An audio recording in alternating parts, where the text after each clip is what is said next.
سورہ بقرہ میں اللہ نے آدم علیہ السلام کا ذکر کیا ہے۔ جب اللہ نے انسان کی مخلوق کو پیدا کرنے کا ارادہ کیا تو اللہ نے فرشتوں سے فرمایا، میں زمین میں اپنا ایک خلیفہ بنانے والا ہوں۔ فرشتوں کو لگا کہ شاید ان کی عبادت میں کوئی کمی رہ گئی ہے، اس لیے اللہ نے نئی مخلوق بنانے کا ارادہ کیا ہے۔ فرشتوں نے جنوں جیسی دوسری مخلوق بھی دیکھی تھی جو زیادہ عقل نہیں رکھتے تھے اور خون ریزی کرتے تھے۔ فرشتوں نے اللہ سے کہا، اے اللہ، ہم تیری تسبیح، حمد اور پاکی بیان کرتے ہیں، کیا تو ایسی مخلوق پیدا کرے گا جو زمین میں فساد کرے گی اور خون خرابہ کرے گی؟ اس کے جواب میں اللہ نے فرمایا، جو میں جانتا ہوں وہ تم نہیں جانتے۔ فرشتوں نے آپس میں کہا کہ اللہ تعالیٰ جو بھی مخلوق پیدا کرے گا وہ ہم سے زیادہ علم نہیں رکھ سکتی۔ پھر اللہ نے آدم علیہ السلام کو علم سے نوازا اور انہیں کچھ چیزوں کے نام سکھا دیے۔ پھر اللہ نے آدم علیہ السلام کو فرشتوں کے سامنے پیش کیا اور فرشتوں سے فرمایا کہ تم بتاؤ ان چیزوں کے نام اگر تم سچے ہو۔ فرشتوں نے کہا کہ ہم اتنا ہی علم جانتے ہیں جتنا تو نے ہمیں سکھایا ہے، اس کے سوا ہمیں کچھ نہیں معلوم۔ پھر اللہ تعالیٰ نے فرمایا، اے آدم، تم بتا دو ان کو ان چیزوں کے نام۔ پھر جب آدم نے ان چیزوں کے نام بتا دیے تو اللہ نے فرشتوں سے فرمایا کہ میں نہ کہتا تھا کہ میں آسمانوں اور زمین کی پوشیدہ چیزوں کو جانتا ہوں۔ پھر اللہ نے فرشتوں سے فرمایا کہ تم آدم کو سجدہ کرو، تو وہ سب سجدے میں گر پڑے مگر شیطان نے سجدہ نہیں کیا۔ اللہ نے فرمایا کہ اے ابلیس، تجھے کیا ہوا کہ تو سجدہ کرنے والوں کے ساتھ شریک نہ ہوا؟ شیطان نے تکبر میں کہا کہ میں ایسا نہیں ہوں کہ انسان کو سجدہ کروں جسے تو نے کھنکھناتے ہوئے سڑے ہوئے گارے کی مٹی سے بنایا ہے۔ میں اس سے بہتر ہوں، تو نے مجھے آگ سے پیدا کیا اور اسے مٹی سے پیدا کیا ہے۔ اللہ نے شیطان سے فرمایا، یہاں سے نکل جا، تو مردود ہے اور تجھ پر قیامت کے دن تک لعنت برسے گی۔ شیطان نے کہا، مجھے قیامت تک مہلت دے۔ اللہ نے فرمایا کہ تجھ کو مہلت ہے۔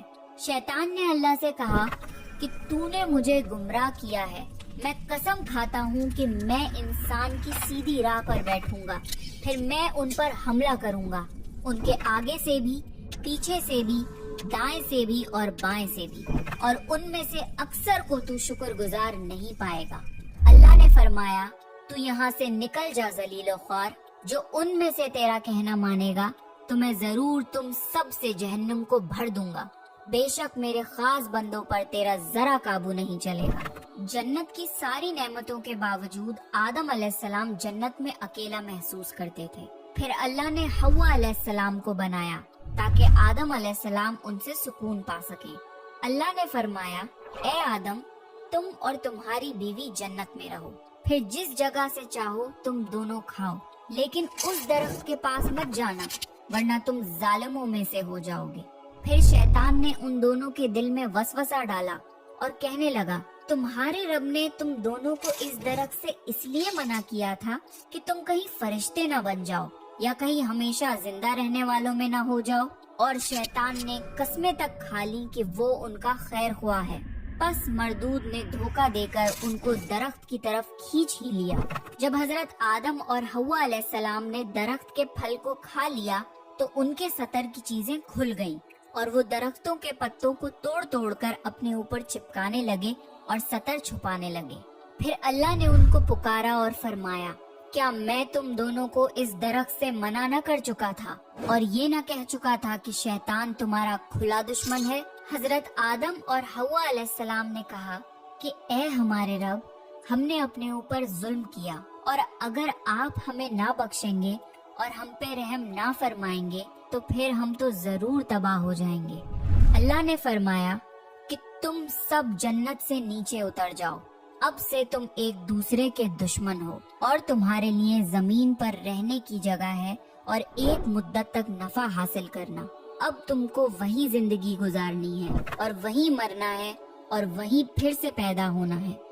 دنیا میں آنے کے بعد آدم علیہ السلام نے اللہ سے 40 سال تک معافی مانگی، پھر اللہ نے آدم علیہ السلام پہ رحم کھا کے انہیں معاف کر دیا اور فرمایا کہ تم اور تمہاری اولاد دنیا میں رہو، اور یہ بات یاد رکھو کہ جب میری طرف سے کوئی نبی ہدایت لے کر تمہارے پاس آئے تو تم اس کا کہنا ماننا، اور جو لوگ میرے نبیوں کی بات کو نہیں مانیں گے اور ہماری آیتوں کو جھٹلائیں گے وہ دوزخ میں جائیں گے اور ہمیشہ اسی میں رہیں گے۔ پھر حضرت آدم اور حوا علیہ السلام دنیا میں رہنے لگے، انہی سے انسانوں کی نسل شروع ہوئی۔ آدم علیہ السلام تقریباً 900 سال زندہ رہ کر وفات پا گئے۔ قرآن کے اس واقعے سے ہمیں یہ ہدایت ملتی ہے کہ جب شیطان نے غلطی کی تو اس نے معافی مانگنے کی بجائے تکبر کیا اور اللہ کو ہی اپنی گمراہی کا الزام دیا۔ پر جب آدم علیہ السلام سے غلطی ہوئی تو انہوں نے اپنی غلطی مانی اور فوراً توبہ کری، اور تب تک معافی مانگتے رہے جب تک اللہ کو راضی نہ کر لیا۔ آدم علیہ السلام کی سنت یہ ہے کہ جب انسان سے غلطی ہو جائے تو وہ اللہ سے اپنے گناہوں کی معافی مانگے اور اپنے رب کو منا لے۔ بے شک اللہ بہت معاف کرنے والا بڑا مہربان ہے۔ تو یہ تھا آدم علیہ السلام کا بہترین واقعہ۔ آپ نیکسٹ کون سے پروفٹ کی سٹوری سننا چاہتے ہیں پلیز کامنٹ کر کے بتائیے۔